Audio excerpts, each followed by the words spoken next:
What is up, faithful? Welcome back to an episode of Clutch Gene Sports. Man, oh man. Gronkowski went off on the 49ers, especially them not having enough playmakers. That's kind of interesting. Brock Purdy struggled against the Vikings. That's interesting. The Rams are more banged up than the Niners. That's crazy. All that stuff right after this.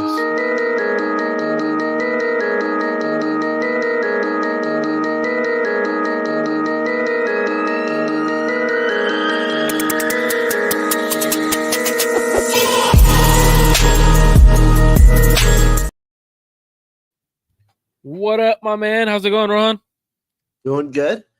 We're in the middle of another fun week of football. Obviously, this last one wasn't as fun for Niner fans, but glad to be here, break it down, and talk about week 3. And it was definitely an interesting game, especially when you look at the game plan and everything. A lot of blame to go around for a lot of different people, right? Like it's one of those ones where we could talk about in a minute. But how's fantasy going for you, man? Anyone have any fantasy questions? Go make sure you guys drop those fantasy questions. We'll try to get to some of those as well. How's fantasy going for you so far? Hey, man, I can't complain. I'm 7-1. I have 4 leagues, a couple of one for fun, and then a couple of ones with some high school friends and some college friends, and so I'm 7-1. I can't complain. I just dropped, I think, 180 points in a league too, so I'm chilling. That's great when you're 7-1, dropping 200 points in a game or 180 points in a game. That's my kind of style. I mean, I don't know what my record is in total, but I want to say one league I'm struggling in, and it's probably my most stacked league, and it's because I have injuries. So, that sucks. Yeah, injury bugs are going around throughout the entire NFL this year. It just feels like fantasy is lower scoring this year than ever to start the year. Tough, man. Yeah, that's the tough part. And first and foremost, looking at everything, all right, the 49ers have interesting games, right, where they tend to end up playing down to their competition. I felt like they played down to the Vikings level. Don't get me wrong. I think Brian Flores is a hell of a defensive coordinator. But what were your thoughts right after the game? You were watching it and everything like that. What was your expectations going in? And then as you're seeing this, what was your thoughts then and after you got to watch the film? Yeah, I mean, I'll be totally honest. I thought the Niners were going to comfortably win. I thought they were going to cover. I thought that they would win by, I don't know if I forget my actual score prediction, but I thought that they were going to win pretty comfortably. We did mention last week, that there are some of the weird factors in this game. I don't know if they played out necessarily, but this one was, I think it's just a tough matchup for San Francisco. When you talk about the way that Minnesota plays on both sides of the ball, you've got really good coordinators. By coordinators, I mean Brian Flores defensively, one of the more unique minds. Brock Purdy even congratulated Flores for the scheme right after the game. And then Kevin O'Connell is one of the better play callers and one of the better, head coaches in the NFL, rising head coach. He's a guy who seemingly outcoached Nick Sorensen. And so when you look at it, hats off to the Vikings because they did what they had to do, converted on third down, stopped the 49ers on third down, won the turnover battle, or I think it was even actually. And then more importantly, just capitalized on the many opportunities that they had. You stopped the 49ers twice on on turnovers of turnover and downs. You forced some turnovers that was needed. And essentially you take the 49ers out of the places that they're comfortable with. You pressure Brock Purdy, throw a couple of different looks to confuse the offensive line. You try and jam up the main receivers. There were a lot of different things that I thought Minnesota did well in that game that ultimately led to their victory. Yeah, I thought that was interesting because you played the same exact team last year, right? Different, maybe a couple of players that are different, whatnot, but same schemes. And I felt like the Niners just weren't prepared. But then, at least when I was watching the game, right, I felt like we were unprepared. We weren't playing to our potential. And then I went back and I watched the film, and I'm like, whoa, there's a lot of things that were just missed. I felt like Brock, a lot of times there was guys that were open. He's not holding the ball a little too long, not throwing to those reads. Is that something you noticed when you watched the film, or is it more so Kyle Shanahan needs to be better offensively and he needs to create more wide open throws? I know a lot of people were mentioning, and I want you to get your take on this too, is the yards of separation that the receivers are gaining, there's a stat that's being thrown out, right? I think that stat's bullshit. I'm gonna just straight up and say it, that stat's bullshit. Okay, because I Because was going to call it out as well, but go ahead. the reason why I find it bullshit, Rohan, is because there's two things. When you look at this stat, what it's dictating or what it's showing is when a receiver is targeted, if he makes the catch or it's incomplete. It's not showing when a receiver is not targeted. So when fans are throwing this stat around, they're like, well, Brandon Aiyuk didn't get open. George Kittle's separation is the best. Deebo can't create separation. It was like, no, one, you're looking at the stat wrong. The ball is going to these guys at that time.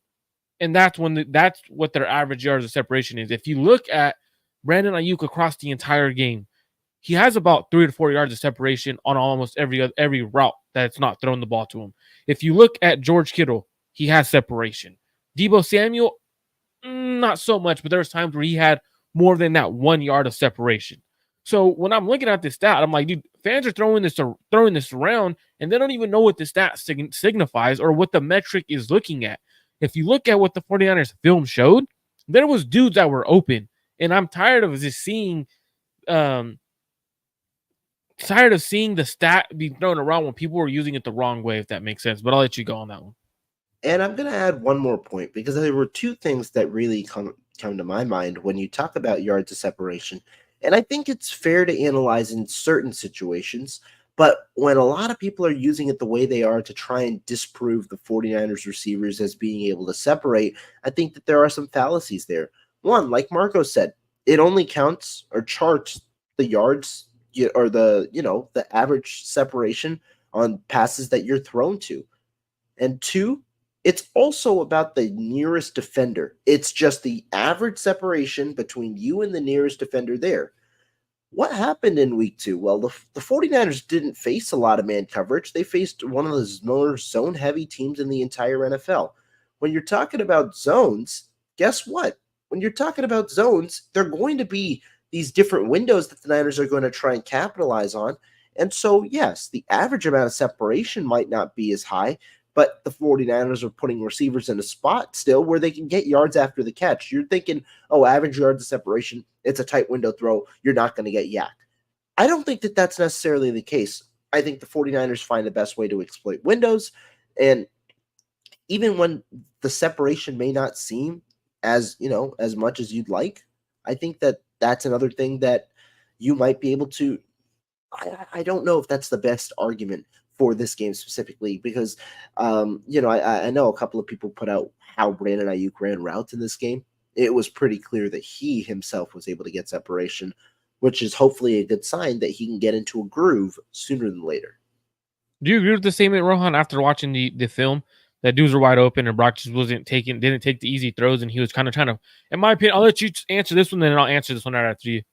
Yeah, I think it was twofold. One, if you're just wanting a simple answer, yes. I think that there were times where Brock Purdy passed up the checkdowns to try and find the second route, or not even the second route, but the main option, instead of either he passed through an open route short to try and go and spread the ball downfield, or he didn't get off that route soon enough to come down to the check down. I did think that there were checkdowns open, but I also think that there are a couple of things that are important as well. One, average yards of distance. I think Brock Purdy it was pretty clear he's missing Christian McCaffrey. Why?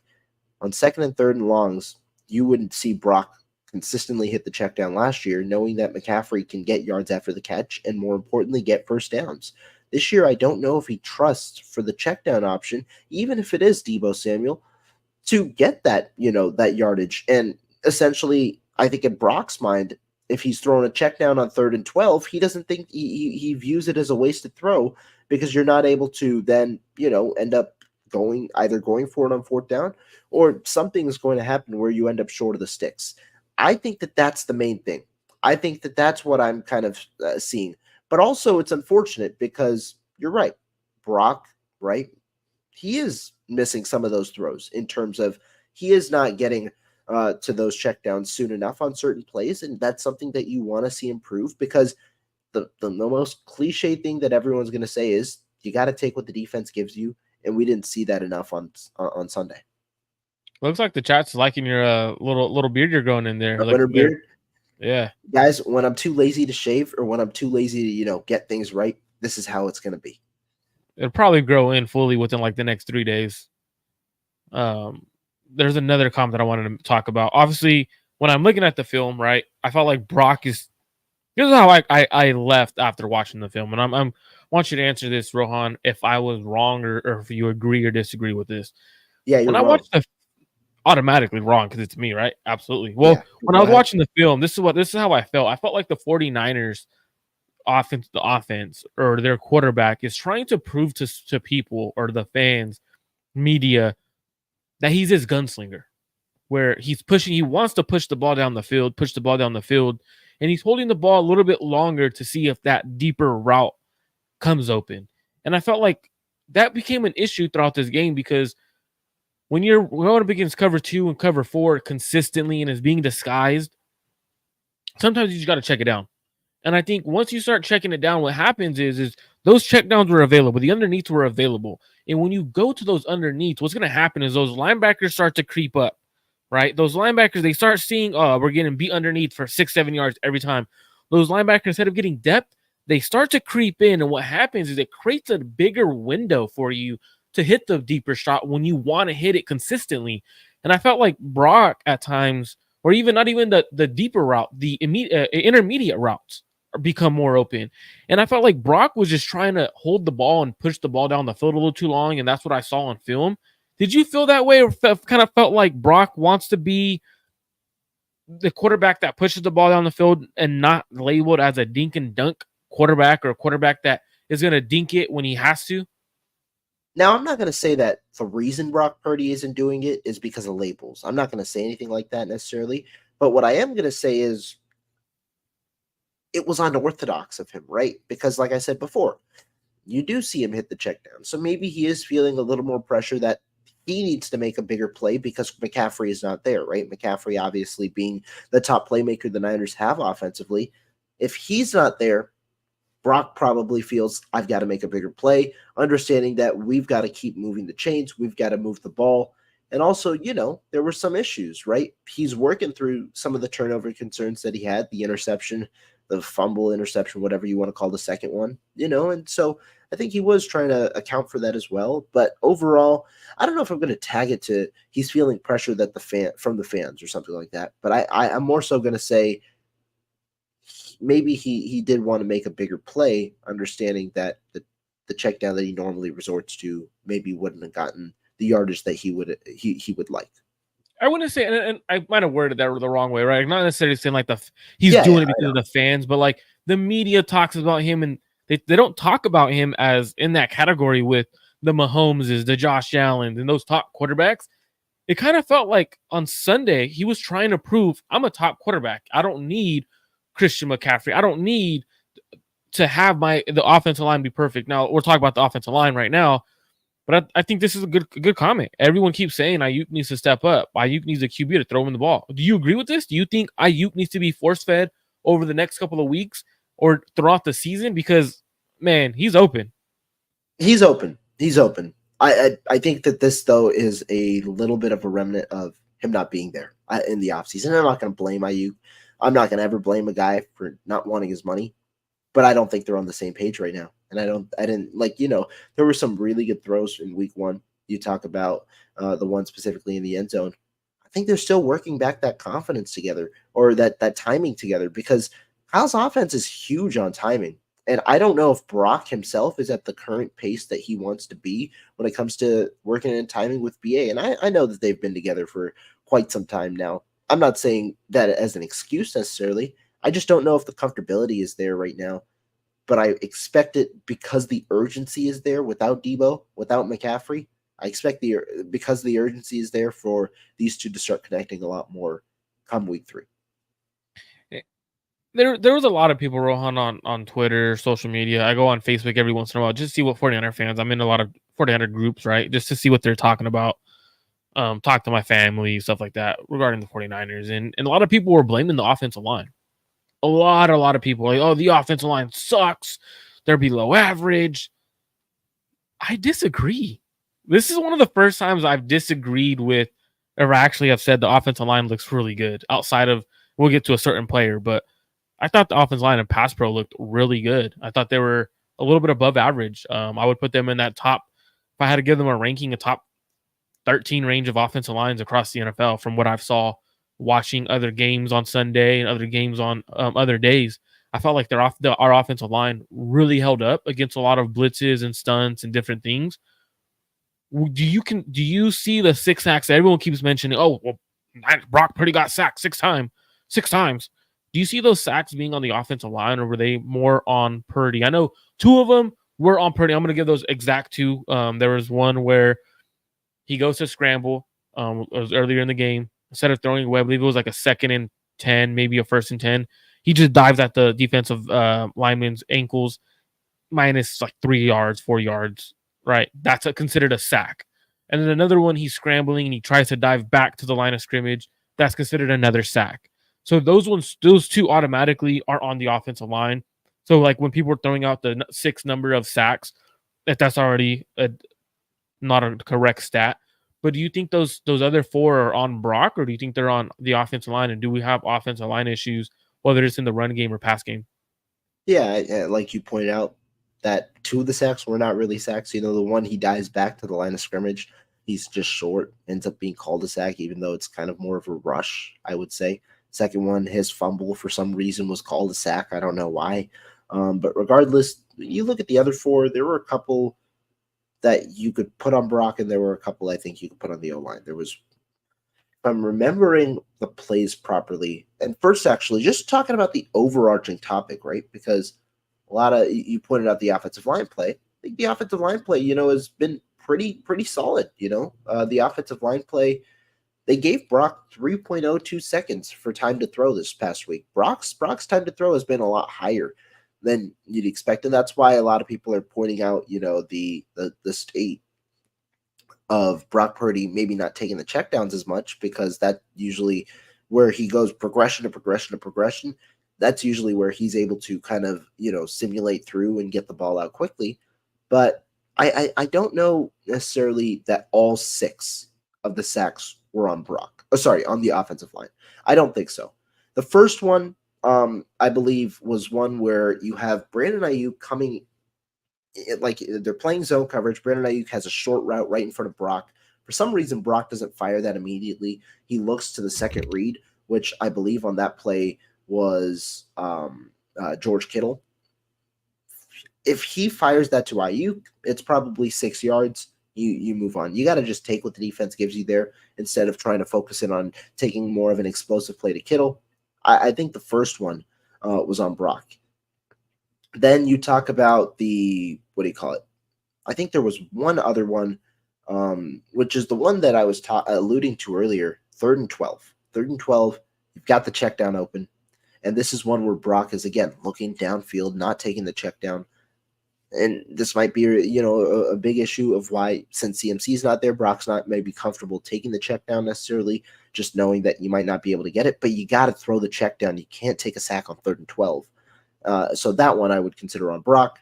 The other 2, I think, were more so offensive line, or, I believe that there was one where Brock was sacked within in under 2.5 seconds. That one was more on the offensive line, just a really good dial up on the blitz from Flores, where he was able to, throw things off of balance. And then the other one, which was right around 2.5 seconds, that one was interesting because you feel that Purdy has a window to throw the ball, but the free rusher is coming right at him, because I didn't think the offensive line picked it up that well. And because of that, Brock gets sacked. So I'd say 2 and 2.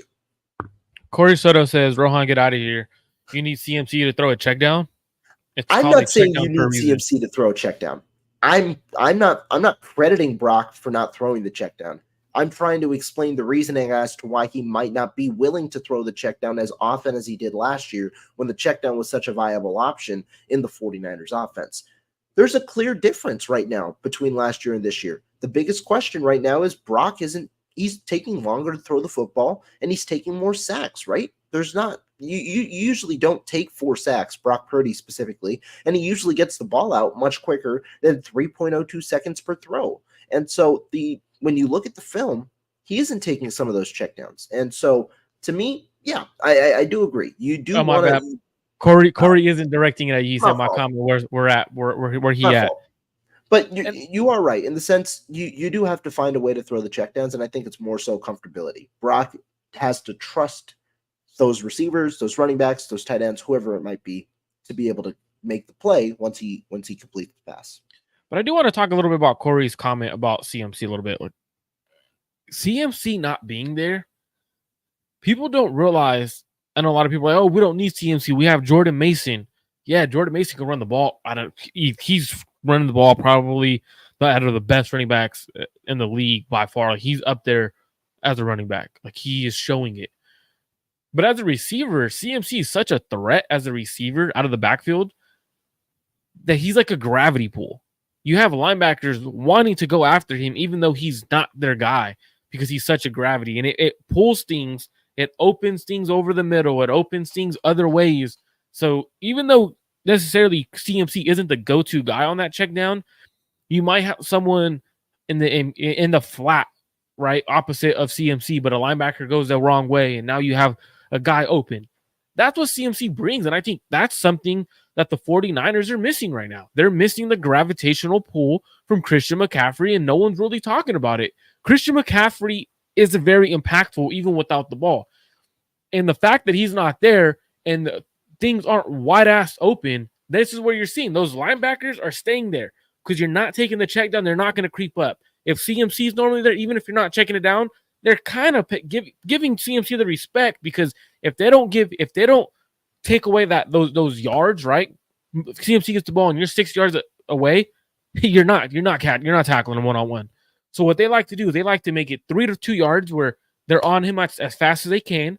And what that does is it opens the next level. And that's right now what I'm seeing from the offense when I'm watching. I'm like, man, CMC's impact without the ball is drastic right now, and it's showing, because it's obviously you can see Brock not wanting to throw those balls into the windows. Normally he throws with anticipation. That's his best attribute, as going with his mind, right? So seeing Brock Purdy not throwing with anticipation and getting through reads, right? He's getting through his reads. He's just not throwing with anticipation. If he throws with anticipation, those guys are open. And to me, that's what I'm most concerned about right now. He's not trusting what he's seeing, because when he trusts what he sees, he throws with A+ anticipation. There was another comment that I wanted to get to along the offensive line. Jake Brendel, man. I've been saying Jake Brendel is probably one of the worst offensive linemen. You've said it for what, 2 years now? Man, he's dating back to the terrible. year where he somehow was named a Pro Bowl alternate. It's bad, bro. Bad. Like, this year's even worse. Like, I don't think he's fully healed from that knee injury he dealt with in training camp. It's bad. Getting thrown off the club in the run game, getting put on his ass in pass pro, and not even just last week. Both weeks so far, he's gotten his ass handed to him, and it's kind of quite embarrassing if you ask me. Like, you might have to, as soon as Feliciano comes back, you might have to start Feliciano right away, because that's how bad it's looked on film. And it sucks to say, but throwback, you are right. The worst player of the game was Jake Brendel. He's been one of the worst offensive linemen on the 49ers for the past couple of years. Now, I want to get into some of the comments that were made from Deebo, Gronkowski, and that before we get into the preview of the Rams game or talk about the Rams game. But first, let me get to this one question or comment. I'm worried about the run game. This has been a problem for a long time. Our ends can't set an edge, including Bosa. Floyd literally got picked up twice trying to set the edge. Rohan, do we have a run game issue defensively? We talked about it, right, in the beginning of the, what do you call it? We talked about it in the talked about it. You and I have been talking about it since before the draft. Yeah, we did. And I don't know. I think last week, I don't want to say this and have it backfire, because I don't know if it's the right word. I think last week was a bit of an anomaly. And the reason is, when you look last at the week, as in Jets or Vikings? Vikings. Okay. And the reason is when you look at the way they defended Aaron Jones versus in the end of the game when Ty Chandler was running, there's a clear difference in the way that they were playing. Aaron Jones was limited to just 32 yards on the ground, 9 carries, 32 yards, under 4 yards per carry. It was only later in the game when you see these guys specifically on that, what do you call it, on the 14 play drive where Ty Chandler's getting 11 yards on certain plays. He's slowly moving up the field, even though that the Niners knew it was those last two drives. Those were the two killer drives for the run game. But when you look at the way that that happened, it was the last drive. I don't know if it's excusable. The drive before is when the Niners had their momentum killed and fumbled the football after they got the ball back and were down 20-7. There were some of those stretch plays. And so the one thing I will say that is a concern might be the stretch plays. But Aaron Jones is pretty good at those stretch plays. The Niners were able to limit him. And they also limited Breece Hall in the stretch game in the week 1. And so I'm going to still say this is a wait and see, because I think that the defense was put in inopportune situations last week that hurt them, and they were ultimately able to kind of overcome it with turnovers. Now, turnovers don't happen week to week, but the Niners have been creating them at a high rate defensively, and if this is how they're able to play, specifically if this is how Fred Warner is able to play, I think that you have a little bit less of a worry about the run. If Fred Warner plays like this all season, Rohan, he's in the conversation for the MVP, not just Defensive Player of the Year. Yeah, and that's insane, right? Just the way that he's played the first 2 weeks is insane. And so the reason that I'm excusing them a bit is because I do think that they were put in a few inopportune situations. But the point that I like here is the edges, right? Because it's those stretch plays that have kind of been a struggle for the Niners, specifically when Ty Chandler was running in that game. That's something that I'm going to keep my eye out going forward. Is this going to be a problem, or was it more so the situation that kind of caused some of those issues this past week? I think too, you'll see a little bit of change as the team gets healthy, right? With run fits, Hufanga is going to help with the run fits a lot more than Odom, in my opinion. I think he's a much better run fitter. Same thing with Brown. You have guys like Yetur Gross-Matos who will probably be in more than Leonard Floyd on rundowns. So the defense, the edges will be starting to look a little bit different. For me, it's the interior of the defensive line. That's where I'm concerned. But like Rohan said, it's kind of a wait and see. Corey, I do see your question regarding Brock Purdy. We will get to this one a little bit later. I want to get through this, and then we'll get to this one a little bit later because this is a longer conversation. But I will get to that one. Don't worry about it.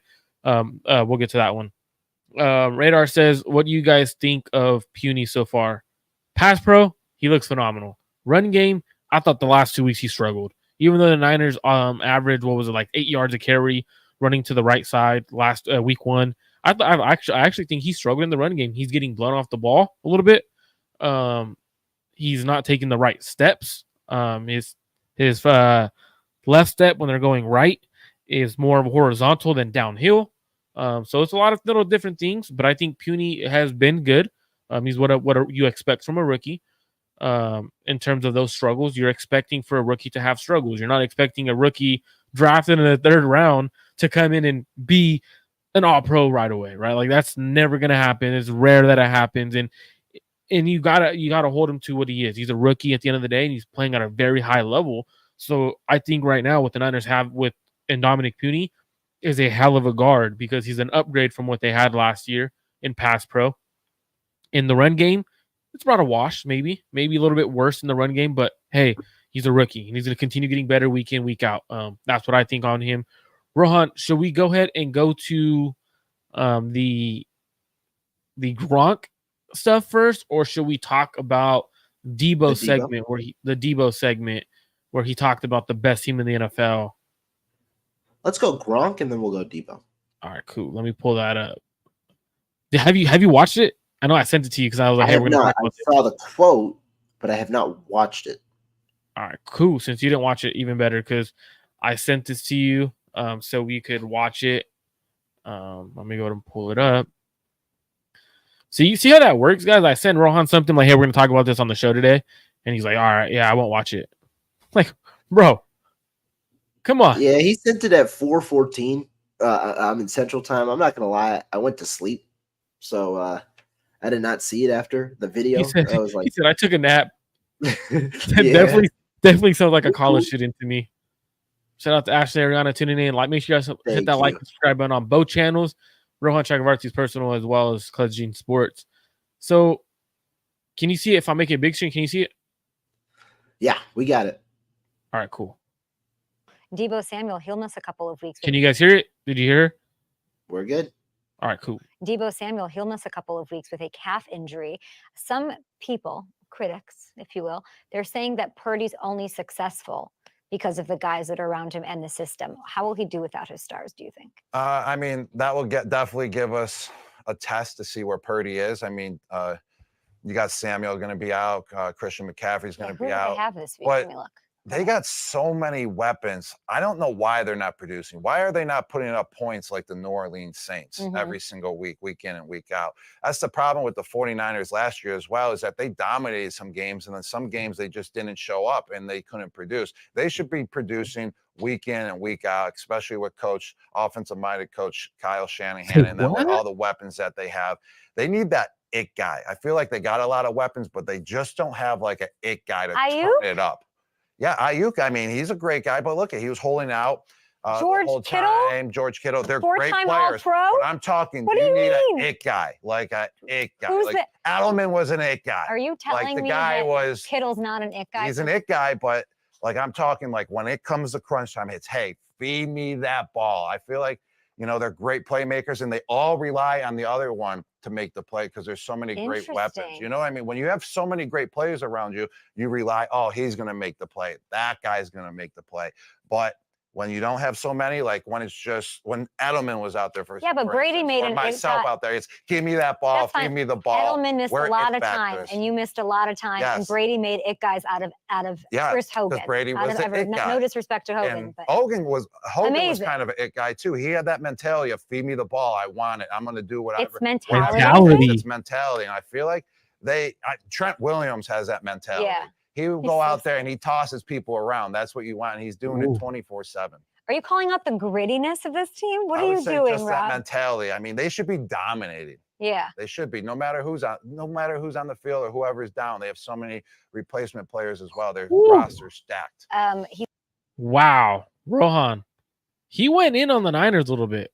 Like he didn't hold back. And what's crazy is this. If that would have been someone like you or I doing that, going in on the Niners like that, we'd be shit talked, right? Yeah. Crazy part is you can't talk to someone who's a Super Bowl champion and knows what it takes to win a ring. And maybe that's true. I mean, maybe guess you could push back, right? You could obviously push back. You can't tell him, you're an idiot. You don't know what you're talking about, though. That's one thing you can't say because obviously he's won a Super Bowl. Bro, what's your reaction to Gronk talking about the 49ers needing to blow everyone out? I don't know. I don't know exactly how I feel about this because there are certain things that he said specifically about last year. He said last year that they should have blown guys out when he's talking about this year. He's talking about this year. I know, but he also pointed out last year. He dated back to last year. And that's the part I don't understand. The Niners were they scored the third most points in the NFL last year, behind Dallas and behind Miami. They were one of the more high octane offenses. You look at any statistic, touchdowns, yards, whatever it is. The Niners are top 3 or top 5. They scored 30 points, I believe, in I think it was like 8 or 9 games at least 30 points in like 9 games or so. And they were blowing some teams out. They had the one rough stretch that you could really point out was when they lost 3 games in a row. Lost to Cleveland, lost to Minnesota, lost to Cincinnati. You had Trent out, you had Deebo out. Not an excuse necessarily. Those were some ugly games. And then you lost, obviously, to Baltimore. But nonetheless, the Niners were one of the best teams last year. Specifically, though, about this year, if you're talking about their it guy is McCaffrey. Their it guy is Christian McCaffrey. But is he that it guy? I believe so. Is he someone you could? It's because you could think like what I got from Grant when he's talking about it guy.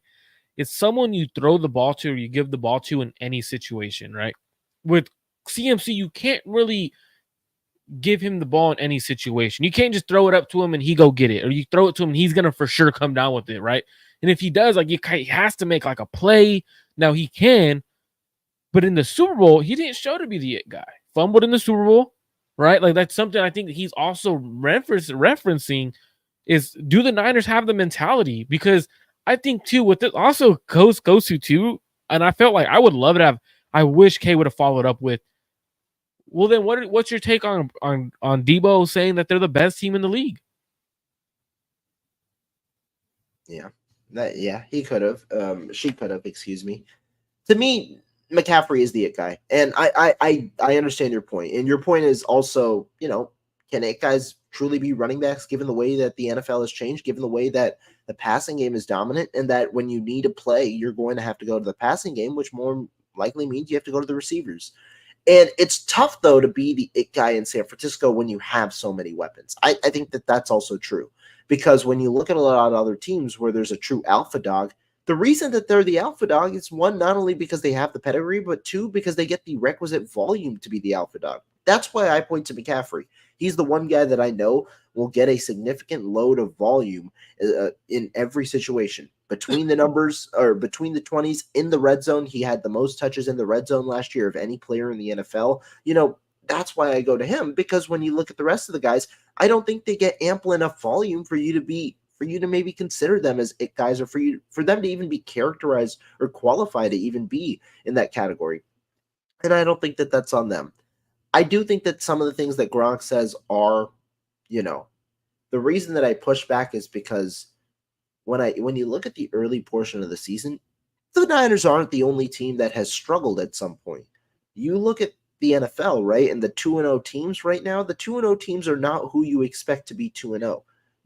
But do those teams that are struggling, do they have as many playmakers as the Niners? And I think that's what Gronk's point is the Niners have so many playmakers, even when someone goes down. For example, I know he didn't mention it, but he kept mentioning how stacked the team is. When CMC went down, they have the leading rusher in the NFL still. Like, that's what he's like, dude, they're so stacked that there's no excuses for the 49ers to not be coming in and dropping 30 points on every team they're playing, or shutting teams out, because that's not the reality, in my opinion, of the NFL. And I understand your point. You're right. The Niners have enough playmakers. They have an ample amount of playmakers. But I also do think that there are certain matchups that just don't benefit them. A matchup like this, right, where the things that you want to do, one, to put 30 points up on somebody's head, you want to create explosive plays. The Niners did that on the ground. They weren't able to in the air. Even though Brock Purdy had a strong time to throw, they weren't able to in the air because those opportunities didn't arise necessarily before pressure came. And I'm not saying that that's on the receivers. I'm not saying that that's on Brock. Go ahead. That's also, too, though, to the point of Gronk, because, right, if you have that it guy, it doesn't matter if they're covered. They're gonna come down with the ball, right? Like, if you have, for example, here's what I'll say. Was Gronk an it guy? Right, he was. We can both agree to that. Yeah. In certain situations like that, when Brady's getting blitzed, he could throw it up, and he knows Gronk's coming down with it. That ball's not 50-50. It's more of a 70-30, 80-20 ball. So that's kind of what I think Gronk is referencing here. Is Edelman was going to 100% create separation. He was going to be open. Gronk was going to win a 50-50 ball. And I think that's kind of what he's going about the 49ers, is they don't have anyone that can be that guy. And then he also mentioned Brock, and we'll talk about that in a little bit. I don't know if Edelman, I like Edelman. I don't know if he would be in that category, but the specific example I wanted to kind of point out is a game that I watched a good portion, if not almost all of that game this week. Kansas City versus Cincinnati. Jamar Chase is the de facto it guy, right, when it comes to Kansas City. So when it comes to Cincinnati. So what does Kansas City do? Not only do they put their top cornerback on him, they bracket and double him, and so that forces Cincinnati to throw to the tight ends. There's a reason that guys like, Mike Gesicki, Eric All, and Drew Sample had so much volume to this past week in Cincinnati. It's because they're trying to eliminate the quote-unquote it guy. And so when you have an it guy, there's a clear de facto who you look to, but there's also a clear de facto for the defense to try and eliminate and then tell you to go and defend the other weapons. More similarly, I don't know if he can be put on the same category yet, but in New York, Garrett Wilson is the clear it guy.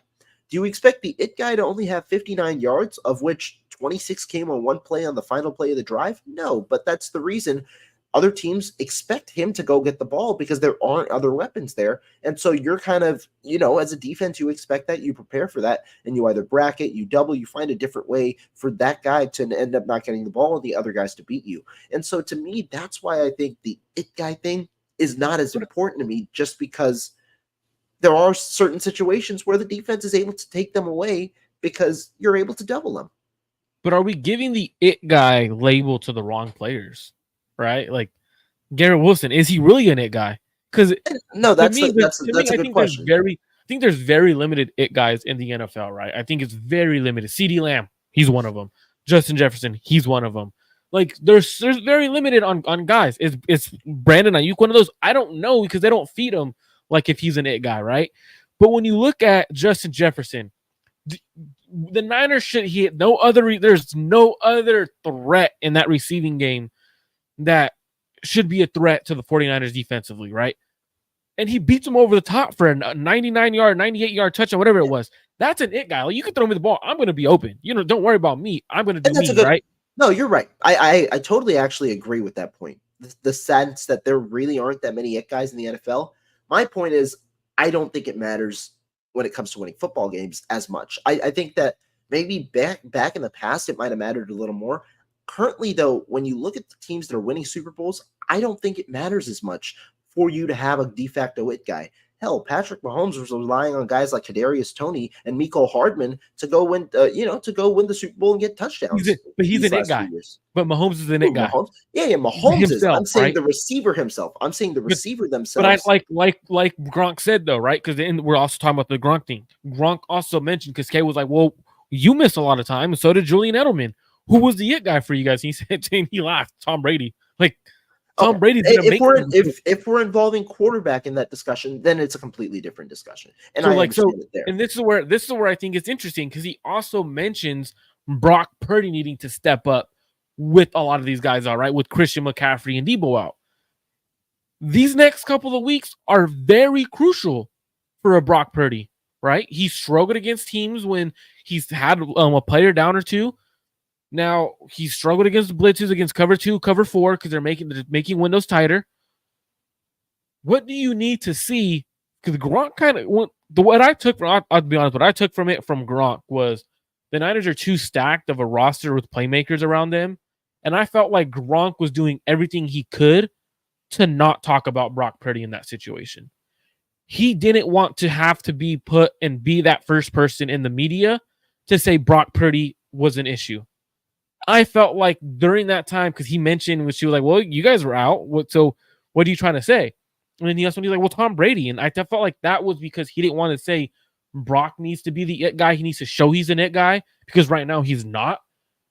But from what I took from that was these next couple of games, right? You could see if Brock is an it guy. Is he that dude that could be someone who you don't have? You could send pressure. I know where I'm going with the ball. You could do now. What happens, for example, teams don't like blitzing certain quarterbacks. They don't like blitzing Mahomes, really. They don't like blitz. They hated blitzing Tom Brady, because you blitz Tom Brady, he's making you pay. At some point, Brock Purdy needs to make these teams pay for blitzing. At some point, even if it's a check down for 10 yards, make them pay. And I think that's kind of what I felt from Gronk. I'm curious to see what you felt. If you felt like that was a shot, because he did say that Brock Purdy needs to step up. Do you feel like that's something that needs to happen over the next couple of weeks? Yeah, most definitely. I think that this is, a lot of people have alluded to it. This is Brock Purdy. This is the chance for Brock Purdy. And you get a pretty ample opportunity this week. No shade to the Rams. You're going to get a really good opportunity this week to, get yourself back on track, have some great confidence, and, get that relationship with Brandon Aiyuk back, or the connection with him, back on track. The Rams suck right now. They suck. They lost 41-10 to the Arizona Cardinals. They don't suck. They're hurt. Now. I said right now. They suck right now. They are a bottom 5, bottom 10 team in the NFL. Maybe even bottom 10 is too nice. This roster right now is really bad for the Rams. They have an offensive line that is completely makeshift. They're all injured. You've got your top 2 receivers out. The defense was already a work in progress after you lost a lot of guys, notably Aaron Donald. And they've got a lot of young guys. That secondary is still one that's kind of struggling. Maybe the addition of Akella Witherspoon will hopefully help them in that department. But right now, that team does not look good. And this is a team the Niners have generally just had success against. So I agree. This is a time for Brock to kind of step up. But when you also look at it, it kind of works out in his favor. You've got the Rams in week 3. Then you return home. You've got the New England Patriots in week 4. They've got a good defense, but that's a team that, you should be able to beat at home. And then you've got the Arizona Cardinals in week 5 in what I think could be a very high-scoring game because that's going to be a shootout, defense. Bro. I ain't going to lie. That might be a shootout. Yeah, the Arizona's got a really good offense right now. They don't have that great of a defense. And so that's another good opportunity for Brock, And so that's the way I look at it. And I feel like it sucks to like talk about Brock in this aspect, right? Because he was really good last year. And I've been very vocal about I wasn't sold on what I saw because of certain things like this team's going to be running more cover 2, cover 4, and it makes it harder on a quarterback like Brock with the limitations he has. But I feel like at some point you got to just start making those tougher window throws. You have to attempt them, even if it's intercept. You got to find out what you can do. And I felt like at the end of the day, if he's not the it guy, and I feel like I have to bring this question up because I know I was going to answer. I told Cody I'd answer it. He asked Marco if it turns out Purdy isn't a franchise quarterback and the team can't tie their future to him, what do the 49ers do at quarterback? Great question. One, we don't know if Brock's a franchise quarterback or not. Let's give me another 10. Give me up to week 10. After week 10, I'll tell you if he's the franchise quarterback. Because you're going to go up against a lot of teams who've already seen Brock. Teams have already given a recipe to beat the 49ers and Brock Purdy. Hopefully Christian McCaffrey is back. And you can see when Christian McCaffrey comes back, what does Brock look different? Is he extremely reliant on Christian McCaffrey? Because if you're extremely reliant on one player as a quarterback, that's an issue. Like especially because remember when we're talking about Brock, it's not Brock Purdy being a franchise quarterback, because obviously franchise quarterbacks are the top quarterbacks in the league, right? Like some of them aren't the top, but they're still considered a franchise quarterback because their team paid them. But we're talking about Brock as being a potential $65 million quarterback. You're eventually going to lose some talent around you. Can you carry a team with less talent? I think that's something that it's a conversation that will be had throughout the season. But I felt like this 1 week shouldn't make it where we're all of a sudden the sky is falling and, oh my gosh, Brock isn't a franchise quarterback. He still has enough on his resume to show that he's a good enough quarterback to be a franchise guy. Now, if it starts to change and this is a reoccurring occurrence every other week where he's struggling against teams, then that's when we have the conversation. Rohan, do you think he's shown that he isn't a franchise quarterback yet? Some people in the chat are saying he's not worth $65 million already. I think it's too early to tell. I mean, he's had one season as a starter under your belt. Now you can make your assumptions based off of that, and you can definitely. I think it's better to just be in a prove it kind of mindset. I'm not going to make any definitive mark. Brock Purdy is not going to be a franchise quarterback for the 49ers. Brock Purdy cannot be a franchise quarterback because we have one full season of Brock under that we've seen. It's too small a sample size, and more importantly, the things that you want him to prove, while he's had some opportunities to prove them, you need to give him more, and that's what the season's about. Now, this is a crucial decision for the 49ers, and I've alluded to this before. I think the decision is going to be made for them, just because you don't have the option really to. Who else are you going to go for? And it's if you don't believe Brock is a franchise quarterback, it's unfortunate. Yeah, hold on. I've never seen the chat like this before. Can you guys answer this question for me? Ron, I've never seen the chat talking about Brock this way. Are you guys losing faith in Brock Purdy right now? I've never seen my chat like this ever. They're always talking shit to me because I'm negative about Brock. I'm the one who's being more positive about Brock than the chat right now, and that's a first. So I'm like in shock. Like, are you guys losing I just faith, noticed bro? you have a backward A's hat on, bro. You just realized that? Yeah. No, I always Just expect the say, White Sox hat. On a I on a just on a noticed the scale of Tampa one Bay on a hat. scale of 1 to 10, how high are you? We've been freaking streaming for 15 minutes. Yeah, I haven't looked at your face at all. I usually try and tune you out. I have like a, I'll either put my phone up or I'll put my Niners flag up just to your face to cover that shit. Excuse my Bro, language. I'm hella But like, dead. yeah, Bro, they don't believe he's a 65 million or 60 million. That's just crazy. This is it's this is the that Dak first contract. Dak contract doesn't change things, huh? it's the first time I've seen the my chat reacting that way towards Brock Purdy. Normally they're like, Marco, you're a hater. Blah, blah, blah. I think this last game may have I mean, changed their you are feelings a on hater Brock. though. Let's just make that I'm clear. not a hater. I'm just trying to say what I see. No, you are a hater. The thing is though, Rohan, is it's I know with a lot of look at this Rams fan trying to say to pay him. I didn't mean to cut you off. You can go ahead and finish. That's just crazy. I've never seen that like they're consistently saying this, and it's blown my mind. Yeah, but the point being, just for me, it's too early to tell.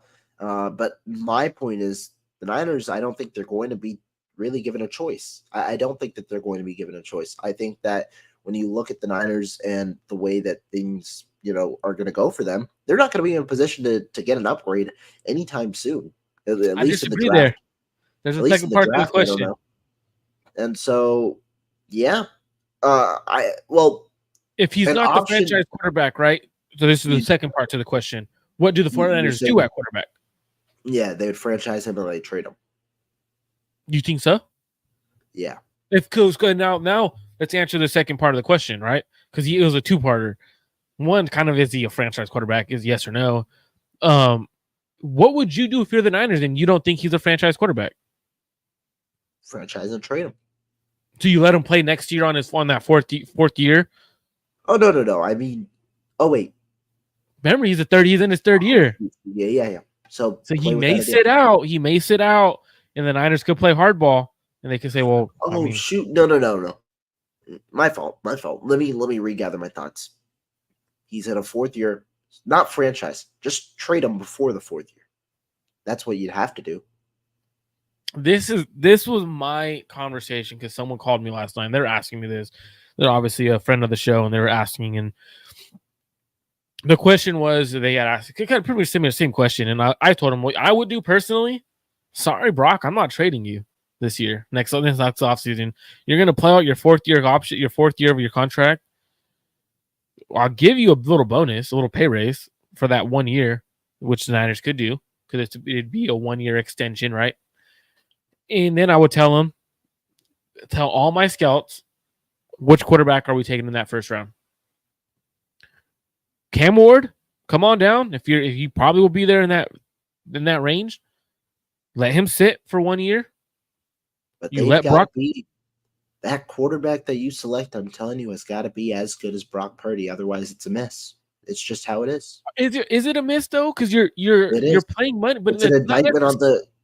It's not an indictment on the quarterback. It's an indictment on the coaching staff. If you ultimately make the decision, the coaching staff in the front office, if you make that decision, you have to end up finding a way to make the Super Bowl and win it with whoever the replacement is, and they have to be better than Brock. If they don't win with Brock now, if they don't win this year with Brock, it's 2 years in a row that they don't win with Brock, right? So then wouldn't you be able to push your ownership and say, hey, look, we're gonna play Moneyball with the quarterback situation. We don't believe Brock could win us a Super Bowl, but we're gonna go after a quarterback. He may not be as good as him. He may be better than him. We don't know. We're gonna draft him. We think this guy has the potential to be a legit quarterback in the NFL. If he is going to be better than Brock. If he is not, he's not going to be much worse. And we won with the less than Brock. We won with Jimmy Garoppolo, and we should be able to compete for a Super Bowl still. So don't worry about not competing, because with the less cap numbers and everything, we could keep a stronger team around this young quarterback for a longer time. And now it opens up our window a tad bit longer. The way that I'm thinking about the stronger team, you're already paying everybody. Everybody's already getting older. This team isn't going to be stronger. It's going to be the same level that it is right now. Well, you keep drafting.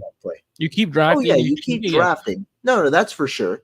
But you also go through a similar cycle that you're going through right now, because as you keep drafting, you're also going to have to let go of some of those guys that you were going to pay a good amount to, or end up already paying a good amount to. And so my question is, And I'm not saying that I believe that another quarterback can't take you to the Super Bowl, or that I believe that Brock is going to be the one that ultimately takes you this year. I'm just saying, in the Niners' eyes, I don't know if they're going to find an option that they believe is going to be better than Brock, ultimately forcing them to settle. Yeah, and absolutely, like And that's what totally right. Like, that's what every team, right? This offseason, there are a lot of quarterbacks that you could question: are they worth that $50+ million?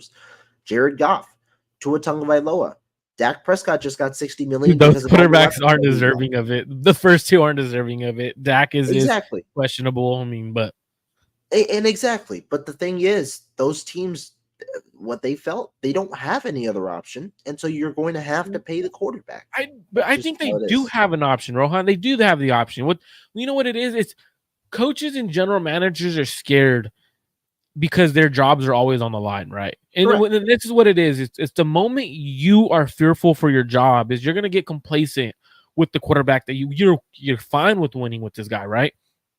For example, but didn't you know 2 weeks ago that John Lynch might have some smoke? I mean, yes, but right, like when wouldn't a move like this only further that type of smoke? I'm not saying it's right or wrong. I'm just looking in the eyes of the front office, because they're the ones who take the biggest. That's a great way to look at it. But like across the NFL, the reason why those teams pay those quarterbacks isn't because they feel like they could win with the quarterback. They just don't want to lose their jobs. Where, for example, Campbell and whoever the GM in Detroit is, right? They're afraid that the moment they go out and they draft a quarterback or they trade for a quarterback, their time clock is ticking. If they don't win a Super Bowl, they have 2 years and then they're gone. And I feel like that's what the NFL is super pushing on. And if you look at the Niners, they haven't won a Super Bowl in 8 years, 7 years with Kyle Shanahan. Dude, Kyle Shanahan's clock ain't ticking anytime soon. He could draft another quarterback in the first round. He'll still have another 5 years with the organization. So it's like you have the luxury of the ownership to give you, hey, you know what? If you don't believe in him, I would rather not pay him $65 million and be in the situation of a Detroit Lions, of a Miami Dolphins, of these other organizations where they overpaid for their quarterback, and now their cap numbers in a few years are going to be drastic, and they can't upgrade at that spot or move off of that quarterback. So I think you can do it if the ownership and the head coach have the stability to let you make that decision, right? Because it's a hard decision to do, because you better keep winning the moment you bring in a new quarterback. The moment you stop winning, and for example, if the Detroit Lions had brought in a quarterback this in the draft, and then he ends up playing next year and they start losing, Campbell's gone within a year. You're not a good enough coach. It's gone within a year. So I feel like that's what the Niners, they have the stability at head coach to do something that is not along the lines of the NFL. And I think that's fair. I think Kyle has the stability. I don't know necessarily if the entirety of the front office has that stability, but I can understand what you mean. I think the way that I look at it, my worry if I'm a front office guy is you trade Brock Purdy, you have your rookie quarterback, and he can't take you. You go 8-9 or 9-8, and you just narrowly miss the playoffs, even though you have such a stacked team. That would be the worst season you've had in 8 years, right? But I think you don't trade Brock Purdy that first year, right? Like you keep him on that. But you would face to. I think you face an even worse situation that you face with Brandon Aiyuk right now, with the pure threat of a holdout. If you're willing to do it with every other player in your organization, but but he'd actually have the threat of holding out. Like he would admit, I wouldn't be surprised if he held out and missed games. You know, that type of thing. Then that's why you draft a quarterback in the first round. That quarterback should be good enough to keep you afloat. And that's my point, in the sense, if you're going to that rookie quarterback next year, there's honestly, I don't even think Brock could get. How would they find Brock? Because isn't it like it's like 5,000, 10,000, right, or something? Bro, that's like his whole game. That's his whole salary in one fine. He makes hella money off endorsements. He'd be willing to do that, I think, because, like, you know, it's not like he's missing out on a fifth-year option worth $15 million like Brandon Aiyuk. He's missing out on $800,000. You got a point there. That's where I think the threat of a holdout is real, because he's missing out on $800,000. I don't think $800,000, you know, especially when you're talking about getting whatever it might be, $240 million. Yeah, I think that would be fine for him. If the 49ers were to trade, would be smart for him. Yeah. Yeah, it would be one of those ones where you have to be, but then you remember all those fans were like, Brock Purdy would never hold out. Brock Purdy would never want more money. He's a Christian. It's like, where do you guys go? Like, right? Like, it's because if you stop playing with people's money, right? At the end of the day, who cares if he holds out, if he doesn't hold out? Go get your bag at the end of the day. How much would a team trade for Brock? 2 ones. I said 2-1s last night. I was told I was crazy, but I think 2-1s is. 2-1s. I think it depends. How does he look the rest of this year? Think of it this way, though. He's like, what, 25 years old? But you also have to cash him out. I think a team would have traded 2-1s for Dak Prescott this year. And I think Brock Purdy has more value than Dak Prescott. But Dak has a longer track record. Fair, but I think Brock would have more value just on this. Assuming that he plays. I'm playing devil's advocate, by the way. I'm playing devil's advocate. Yeah. But I agree with you. But I'm assuming that Brock plays at the same level, a top 12 level-ish type of thing for the remainder of the year. That would be 2 years of starting experience that you have with Brock Purdy being an established starter in the NFL. And that's what I think would go. I think 2-1s would be the baseline, especially given a multitude of things. One, next year's class is really weak at quarterback, right? We don't have a defined number one. And I think that if you're drafting at that 101 spot, is it worth it to take a quarterback at 101? That kind of you're going to have those conversations when you want job security, when you're going to be hiring a new head coach, maybe a new GM type thing. That could be a big question, right? And two, yeah, because of the age, because of the you're also going to, if you trade for Brock I was not expecting this conversation about Brock to go to trading. Rohan, you really think 2-1s? I think so. Now, which team would do it? Or which teams would be obviously? I think there would be probably 12, 14 teams in the NFL.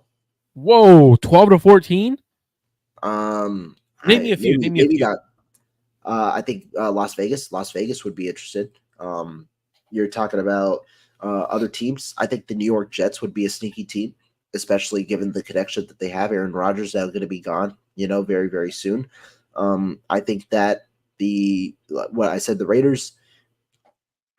I don't think the Broncos would do it that early. We'll see on the returns of Bo Nix. I think Pittsburgh could very well do it. I think Cleveland could very well do it based on what they do with Deshaun Watson. Also knowing that Brock Purdy is going to be insanely cheap next year, right? Remember, Brock Purdy would be on his rookie deal.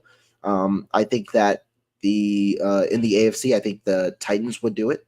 I think what is that, like 5-6 teams? I think the New York Giants would consider it. As you're saying all these teams, I'm like, oh shit! Like you're right. Yeah. Like these teams probably would do it. I think New York would consider it, and I think a lot of those NFC South Saints probably consider it with Kubiak specifically there. The Saints would consider it as their future. I think that maybe not the Buccaneers. So maybe whatever that amount is, and even if the Panthers, I think the Panthers, after striking out on the 101, I think that they could consider just going best player available with their first round pick next year, or they trade it. If they're trading for Brock, we have to get their 101. Probably, yeah. So probably you get the 101 and you get something. Maybe if it's the 101, you don't get 2-1s back. You get like something else, but 1 and a 3 or 1 and a 2. Yeah, something like that. But yeah, I think that whatever that is, 9-10 teams that I just listed that I think could be very realistic trade candidates. That's crazy. I was not expecting that many. But yeah, you're right. All those teams probably. There's a good argument for each of those teams. Rohan, obviously the Niners play the Rams this coming up week. What are your expectations for the 49ers against the Rams? Obviously, it should be a bounce-back game. Do the 49ers bounce back? How does Brandon Aiyuk look? How does Brock Purdy look? What are you expecting from the new look 49ers offense, right? Obviously, it's going to be no CMC, no Deebo. So the game plan should be different. What are your expectations for the 49ers moving forward for the next couple of weeks without having Deebo and obviously no CMC for the next couple of weeks? Yeah, with all due respect to the Rams, I think this is an ass whooping. I just don't see the way that the Rams he said with all due respect. Yeah, I don't know. I don't see a way that the Rams win. And maybe I was too confident last week when I said the Niners would cover the 5.5 point spread against Minnesota. clearly I was wrong. They didn't even cover. They didn't even, they didn't even You were win. always wrong. I actually Yeah. won money on that game, by the way. You see, the Hayton. He all he does is hate on the damn team. That's all he does. You know why? You know why I did it? Why? Because one of my good friends convinced me. He was like, dude, 30 plus years. Brian Flores talked about Schwartz, talked about all these defensive coordinators who do good against the 49ers. He was like, you guys should beat them, but it's not going to be by 5.5 points. It's going to be by 3. So like, oh yeah, hell yeah. I was like, we're winning by 3. So then I took the Vikings with the spread, which is I thought we were going to beat them, but not by 5.5 or more than 5.5. I also took the Saints. That was the big one. Took the Saints. They were underdogs by I want to say it was 7.5. That was a good one to take. Okay. Oh, that one. Yeah, that one was a good one. That was a good one. But I think the Niners cover 7.5 point spread on the road. I think they cover. I honestly think this has a similar reeking. Remember the when the Niners won 31-10 on Monday Night Football and started their comeback back in 2022 or the year they went 3-5, and then they ended up beating the crap out of the Rams. Yeah. But I think this one's going to even be more dominant. And I don't even think it's because of the offense. I think the defense is just going to smother the Rams. I don't know how that offensive line is going to hold up. I think the Rams are going to implement a game plan that we've seen them implement before. Try and go quick game, a lot of screens and things like that to get the ball out of Stafford's hands quick. And the Niners smother the linebackers. Fred Warner is going to smother that type of game plan. And I don't see the Rams being able to convert offensively that much. I think, too, when I look at their O-line, it's going to be a little bit better. They're getting Alaric Jackson back. They do get Alaric Jackson back. Yeah. Now, I think you could, realistically, let Alaric go man up with one-on-one with Nick Bosa. You could slide. I don't know if they have a choice elsewhere. You slide the O-line the other way and you help out. And I think he could hold his ground, dude. He's a good offensive. I think he's a good offensive tackle. I think he's going to be. He's one of the up-and-coming offensive tackles in the league. He's a really good offensive tackle there. Their issue, I think, more than anything, more than the offensive line, it's their weapons. They have everyone's out. It's more than anything. I think it's more so their skill positions. But what if the Niners struggle?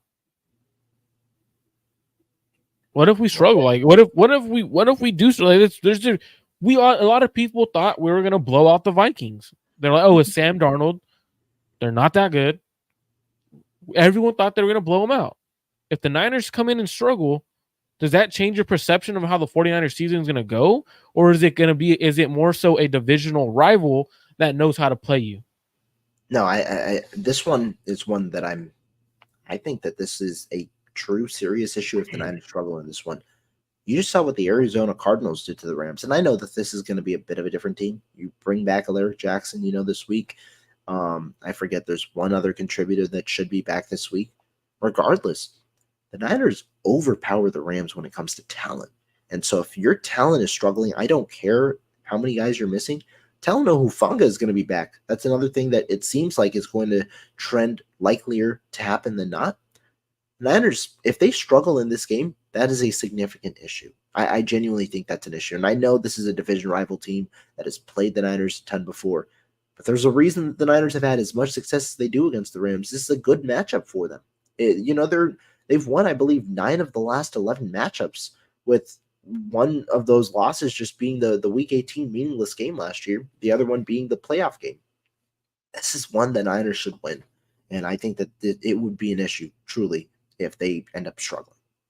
I mean, our defense struggled against the Vikings pretty bad, in the sense of the Vikings should have, if it wasn't for the forced fumble at the 1-yard line, they're up huge on us.